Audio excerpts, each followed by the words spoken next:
Hello students, ये lecture number 4 का continuation है। लेक्चर नंबर 4 में लास्ट में मैंने फिंकेलस्टीन रिएक्शन के बारे में मैंने बताया था। तो उस लेक्चर में फिंकेलस्टीन रिएक्शन इनकम्प्लीट था, तो इसको मैं कंप्लीट करके आगे जाऊंगा। तो फिर एक बार फिंकेलस्टीन रिएक्शन को एक बार रिकैप कर लेते हैं। This is basically A halide exchange method. मतलब इस मेथड में दो हैलोजन के बीच में पोजीशन एक्सचेंज होगा, that's why it's called halide exchange method. तो इसमें हम लोग क्या करते हैं, पहले कोई भी एल्किल हैलाइड को कंसीडर करते हैं RX, उसके साथ सोडियम आयोडाइड का रिएक्शन करते हैं इन प्रेजेंस ऑफ एसीटोन और मिथानॉल। एसीटोन के प्लेस में हम लोग मिथानॉल भी एज ए सॉल्वेंट यूज कर सकते हैं। ये तीनों मिक्सचर को एक साथ रिफ्लक्स करना पड़ता है। तो finally we are getting iodo alkane and sodium halide. इसमें जो X is representing chlorine and bromine. Chlorine and bromine को एक्स रिप्रेजेंट करता है, ठीक है। तो इस रिएक्शन से पता चलता है कि ये जो हैलाइड एक्सचेंज मेथड है, इसमें हम लोग को क्या मिल रहा है, iodo alkane. This is very simple. इसमें जो मिल रहा है that is iodo alkane RI। तो अभी आयोडो एल्केन बनाने के लिए ये हैलाइड एक्सचेंज मेथड हम यूज करेंगे, जिसका नाम है Finkelstein reactions. So I am taking a general example. Suppose I am taking ethyl bromide CH3CH2Br. इसके साथ सोडियम आयोडाइड रिएक्ट हो रहा है in presence of acetone as a solvent, और मिक्सचर को हम रिफ्लेक्स कर रहे हैं। तो finally we are getting iodo ethane and NaBr. Mind it, here as a solvent acetone is going to used. Now you can see from this reaction that in case of ethyl bromide, the position of bromine is going to replaced by iodine and the position of iodine is going to replaced by the bromine. मतलब bromine के place में iodine आ रहा है और iodine के place में bromine आ रहा है, इसीलिए इसको कहते हैं halide exchange method. That's why it's called halide exchange method. So finally what we are getting? We are getting iodoethane and NaBr. This is byproduct. So this entire reaction is called Finkelstein reaction. अभी बात है कि जैसा sodium iodide है, ऐसा तो sodium bromide भी हो सकता है, सोडियम क्लोराइड भी हो सकता है। लेकिन फिंकेलस्टीन रिएक्शन में सिर्फ एंड सिर्फ ये आयोडो एल्केन क्यों बनता है, ब्रोमो एल्केन या क्लोरो एल्केन क्यों नहीं बनता है। इसमें बहुत इंपॉर्टेंट एक बात है, ये जो सोडियम आयोडाइड है, ये सोडियम आयोडाइड अगर मैंने एसीटोन ले लिया तो एसीटोन में, अगर मैंने मिथानॉल ले लिया तो मिथानॉल में ये सोडियम आयोडाइड सॉल्युबल हो जाता है। अगर ये sodium iodide is inorganic compound, ये अगर सॉल्युबल हुआ, और ये जो ऑर्गेनिक कंपाउंड है CH3CH2Br, ये तो ऑर्गेनिक एसीटोन में तो सॉल्युबल होगा ही। तो इन दोनों के बीच में जब सोडियम आयोडाइड भी एसीटोन में सॉल्युबल है, इथाइल ब्रोमाइड भी एसीटोन में सॉल्युबल है, तो इन दोनों के बीच में बहुत ही बढ़िया रिएक्शन होगा and finally we are getting the product CH3CH2I। अगर सोडियम ब्रोमाइड या सोडियम क्लोराइड ले लिया, they are insoluble in acetone और यू कैन से मिथानॉल। तो ये मिथानॉल और एसीटोन, इन दोनों में sodium bromide and sodium chloride insoluble है, लेकिन सोडियम आयोडाइड सॉल्युबल है। एसीटोन में भी सॉल्युबल है, मिथानॉल में भी सॉल्युबल है। तो इसीलिए हम लोग कह सकते हैं कि एसीटोन में सोडियम आयोडाइड सॉल्युबल है, इसलिए sodium iodide can going to react with ethyl bromide to form iodo ethane. मतलब ये एक्चुअली जो इनऑर्गेनिक सॉल्ट है, sodium iodide, sodium bromide, sodium chloride, ये एसीटोन में सॉल्युबल है या नहीं, इसको देखना पड़ेगा। तो सोडियम आयोडाइड सॉल्युबल है, इसलिए ये रिएक्शन हो रहा है। Sodium bromide and sodium chloride acetone में सॉल्युबल नहीं है, इसलिए ये रिएक्शन में सोडियम ब्रोमाइड और सोडियम क्लोराइड यूज नहीं होता है। तो this is all about the Finkelstein reaction, जो मेरा लास्ट लेक्चर में थोड़ा सा बताया था मैंने। अभी हम जा रहे हैं, another reaction is called Schwarz reaction. Schwarz reaction is very important, we have to remember it. एक बात याद रखना है कि ये Schwarz रिएक्शन है क्या। देखो, हम लोगों ने पहले डिफरेंट लेक्चर में कभी क्लोरो एल्केन बनाया, कभी आयोडो एल्केन बनाया, कभी ब्रोमो एल्केन बनाया, लेकिन फ्लोरो एल्केन हम लोगों ने नहीं बनाया। तो अभी बात है कि फ्लोरो एल्केन कैसे बनाते हैं। फ्लोरो एल्केन नॉर्मली, अगर हम सपोज कोई hydrocarbon, suppose I am taking the most simple hydrocarbon CH4 methane, उसके साथ हम फ्लोरीन F2 से रिएक्शन कर रहे हैं, तो ये जो रिएक्शन होगा that reaction is very much violent. तो ये वायलेंटली रिएक्शन होगा और रिएक्शन होके ये जो मीथेन है CH4 का, CH4 में जितना हाइड्रोजन है ये हाइड्रोजन एक्चुअली ये फ्लोरीन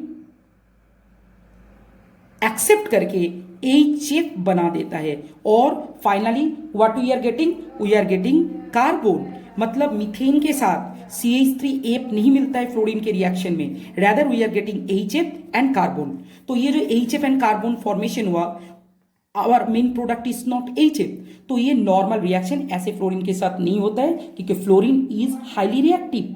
ठीक है, तो ये रिएक्टिविटी हाइड्रोजन को क्या करता है, हाइड्रोजन को एब्स्ट्रैक्ट करता है फ्रॉम मीथेन। ये 4 हाइड्रोजन मीथेन का फ्लोरीन से एब्स्ट्रैक्ट होकर HF और कार्बन बनाता है। तो इसीलिए किसी दूसरा प्रोसेस को हमको फॉलो करना पड़ता है and that process is simply called Swarts reaction. Swarts reaction क्या होता है? श्वार्ट्ज रिएक्शन में हम लोग कुछ सॉल्ट यूज करेंगे, फ्लोराइड सॉल्ट, जैसे AgF हो सकता है, मर्क्यूरस फ्लोराइड हो सकता है, कोबाल्ट फ्लोराइड हो सकता है, एंटीमोनी फ्लोराइड हो सकता है। अभी हम बताएंगे कैसे रिएक्शन होता है। First we are taking CH3Br, ये एक हैलो एल्केन है, इसके साथ मैंने सिल्वर फ्लोराइड का रिएक्शन कर रहा हूं। तो जब इथाइल ब्रोमाइड के साथ सिल्वर फ्लोराइड का रिएक्शन होगा तो finally we are getting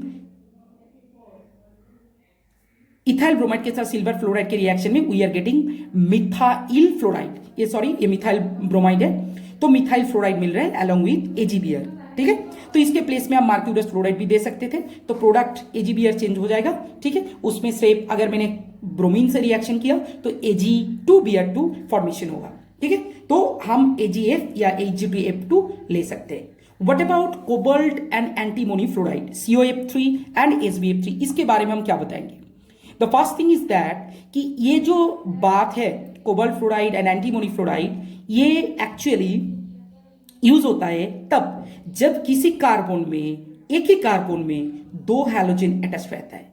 I am taking this example CH3CCl हम लोग देख सकते हैं कि एक ही कार्बन में 2 क्लोरीन है। इसको अगर फ्लोरिनेट करना है, इस टाइप का कंपाउंड को अगर फ्लोरिनेट करना है तो definitely we have to take antimony fluoride और कोबाल्ट फ्लोराइड। तो क्या होगा, क्लोरीन के पोजीशन में ये दोनों फ्लोरीन आ जाता है, इन प्लेस ऑफ क्लोरीन इन दोनों में फ्लोरीन आ जाएगा और जो मिलेगा दैट इज SbCl3, क्योंकि हम लोगों ने एंटीमोनी फ्लोराइड यूज किया था, तो we are getting SbCl3। This is a very important reaction. तो हम क्या बता रहे हैं कि अगर मल्टीपल रिप्लेसमेंट चाहिए, मल्टीपल हैलोजन रिप्लेसमेंट चाहिए, तो definitely we have to take cobalt fluoride and antimony fluoride. This is all about the Swarts reaction. ये श्वार्ट्ज रिएक्शन जो है ये कॉम्पिटिटिव के लिए बहुत इंपॉर्टेंट है, तो तुम लोगों को इसमें फोकस करना है। Now I am going to talk about the last process, जिसको हम कहते हैं कि बोरोडिन हुन्सडिकर